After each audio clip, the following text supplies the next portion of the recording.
Okay guys, so in today's video I'm going to be doing a full setup tour of this enclosure and showing you its brand new inhabitant, who you can see just right there. So without further ado, let's get straight into the video. So this, guys, is Char the bearded dragon. Now, I've never had a bearded dragon before, so this is all basically new stuff that I'm doing with him. And I did only get him yesterday, so he is basically brand new. Now, his name, Char, does come partly from his colour, which I will show you better in a minute because he's just kind of hiding at the minute. But when he comes out, you'll see like he's an orange colour that sort of fades to blackish and grey around the edges. Now, I'm not exactly sure what morph that is, but I'm pretty sure he's like a orange normal scale tiger, but somebody might be able to tell me that. I mean, I'm not that into morphs, but it is nice to know. But regardless, his name is actually a reference to a series of books. Now, I'm not going to say what it is. I'm going to leave that to you guys. If you have read these books, then it is a very, very specific reference to a certain character who only appears like in one of the slightly spin-off books. But anyway, it's a name I've picked for him and I think it suits. So I got him from my local exotic shop. Well, it's kind of local. It's a bit of a drive away, but it's the closest thing to me. Warrington Pets and Exotics. And he is in really good condition because they do take great care of all their animals. When I was taking him home, he didn't have the best trip, to be honest, because I bought a big clear plastic storage box.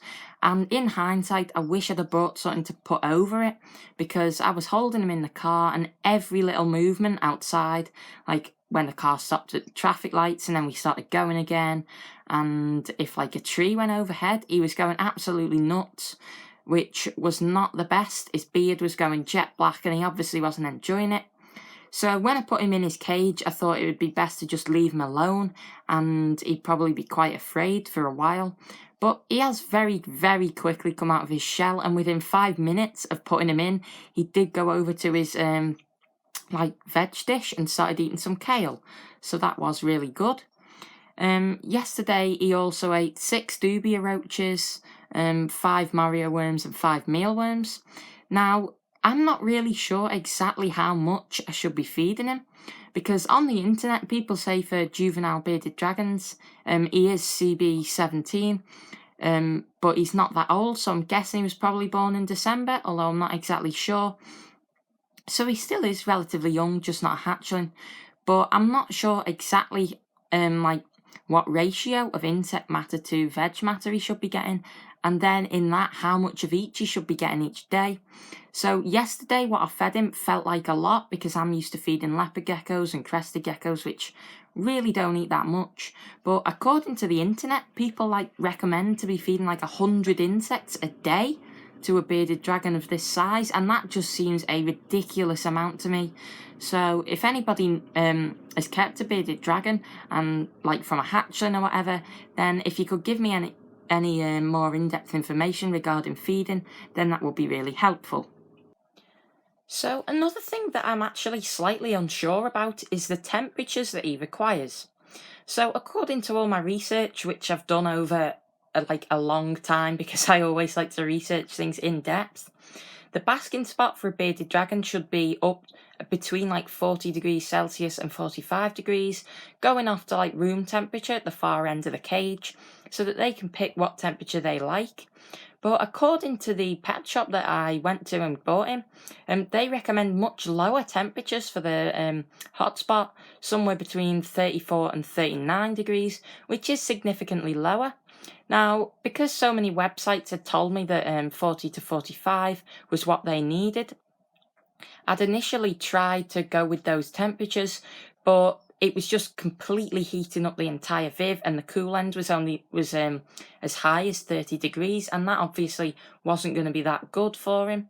So I lowered down the hotspot to 38.5 degrees, and that's what it was yesterday. And pretty much all day yesterday he spent it at the far coolest end of his enclosure. So I thought obviously it must be a bit too hot. So today I've lowered it down to 35 degrees in the hot spot, and today he's just been sat at the hot end.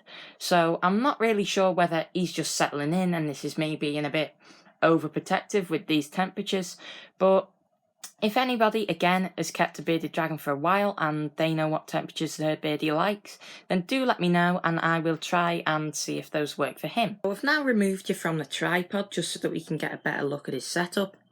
It is 5 foot by 2 foot by 2 foot, which is bigger than most people have for the bearded dragons, but obviously the bigger the cage the better, and he does seem to like this space to roam around.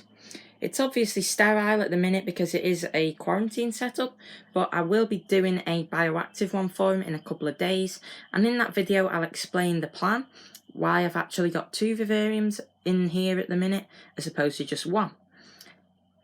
Now you can see that over here I've got his food and water bowls.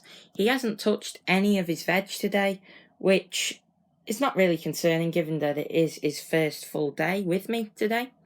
Now I'm going to talk about the heating and lighting in the setup, and I do apologise beforehand that there is going to be a lot of glare here because there is a window behind me. So over here on a pulse proportional thermostat is the backup heater. This is just to ensure that the cool end of the vivarium doesn't get too cold. That's set to 25 degrees.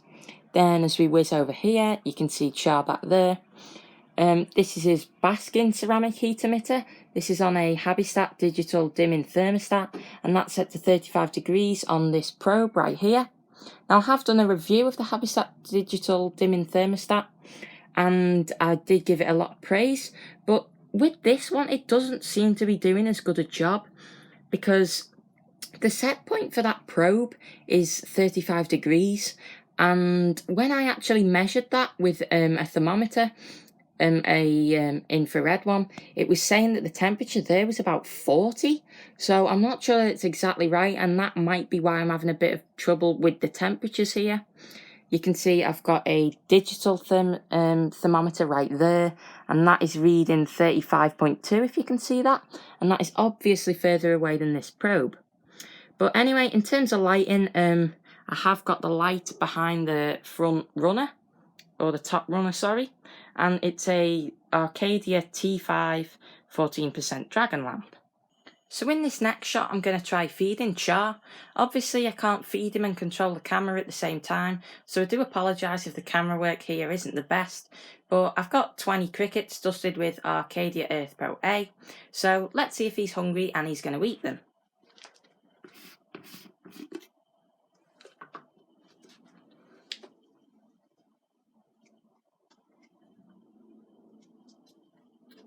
Obviously we have some interest there, and absolutely no hesitation.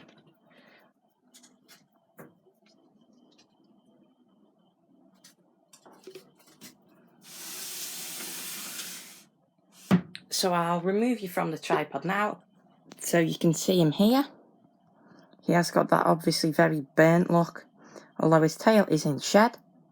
And the crickets are being quite clever, they aren't moving, and he is very in tune with movement. That one obviously must have just moved. Now these are 20 medium-sized crickets, and this does seem to be a good size for him, and this is the first time I've fed him crickets, so this is completely new for me. But I'll put you back on the tripod now and just let this play out.